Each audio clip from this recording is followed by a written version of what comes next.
I think you're beginning to tell me about the preoccupations that you've had or that have grown during your time as the professor. Tell me a bit more about those. And really, I suppose, are they different? Did you go in thinking, this is what I want to be focusing on, this is my preoccupation? Has that changed? Or has it been the same strands that have developed and grown? Well, I have to say, well, great question. Insofar as I've never gone to a job, I think, or hope, with a predetermined idea of what I was going to do, because I think it's arrogant so to do that. You have a set of histories and views of your own and experiences that you take to any new role. But I didn't go here with huge preoccupations. Actually, when you say what preoccupations have grown, it's actually been more about a focusing down. It was almost like being offered the sweet shop. There it was, world-leading university, me sitting in my office, books behind me, colleagues to talk to, the opportunity to go and talk to FE colleagues, reflect on this. I wanted at one stage to solve the productivity puzzle. Well, can't get real. What can I do that's most effective and makes the best contribution? So the preoccupation didn't grow, they focused.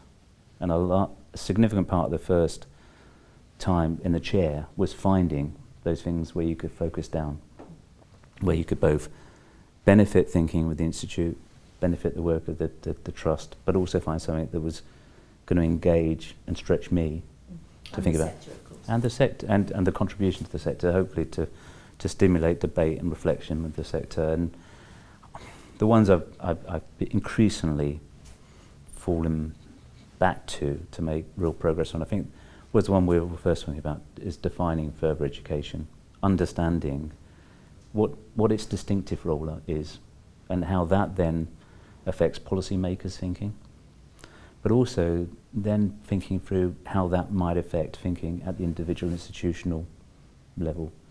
And I wrestled for the initial stages about that unifying definition of further education. Have you got it?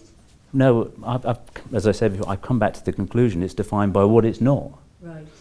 Not so that doesn't take you very far. No. So sometimes when you're involved in kind of an inquiry, you find yourself in a cul-de-sac. So how do you get out the cul-de-sac? And so I could define the difficulty with affecting policymakers was its indistinct characterization, and therefore it became something that people become periodically interested in, but doesn't have a strong constituency which is influential. Speak up, so I can diagnose the problem. There is no single definition possible to achieve apart from what it's not, and I can see the consequences of that. What next do we do?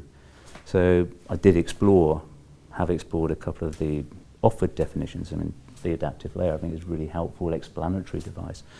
I think also Vince Cable's proposal of a dual mandate, one to provide technical and professional education that serves the needs of a locality and economic needs, and at the same time providing a second chance route for people that haven't succeeded the first time around. Though you can see how that's a persuasive, and it captures a lot, but it doesn't give you a lot of direction in the individual institution. Sadly, any direction that might have come was kiboshed by the election. It dissipated. Yes, it's still a useful device, but I think it still only takes you so far, and I think it underestimates the potential tension between those two missions.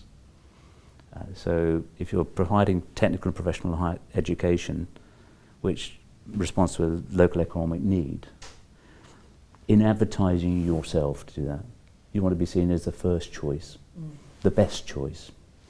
At the same time, you're recovering those who've had a bad experience in education or had bad personal experiences in order to put... Now, in marketing terms, that's an uncomfortable juxtaposition. I think it's one that colleges and others do remarkably well to reconcile, but it's always an uncomfortable... And I think the Cable formulation explained what was, rather than gave a sense of direction.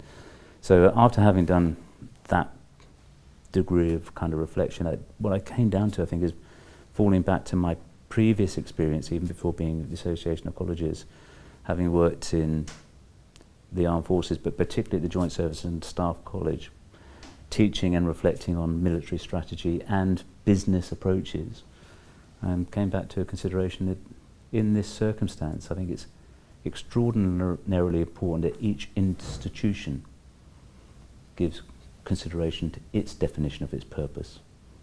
If we can't come up with one definition of the whole sector, which is kind of positive and moves forward in a way which is everyone can sign up to, I think it is for every institution and every provider to think through in strategic terms is what's the focus of their activities, what distinctively do they do, not all that they do, but what I've begun to call their core purpose.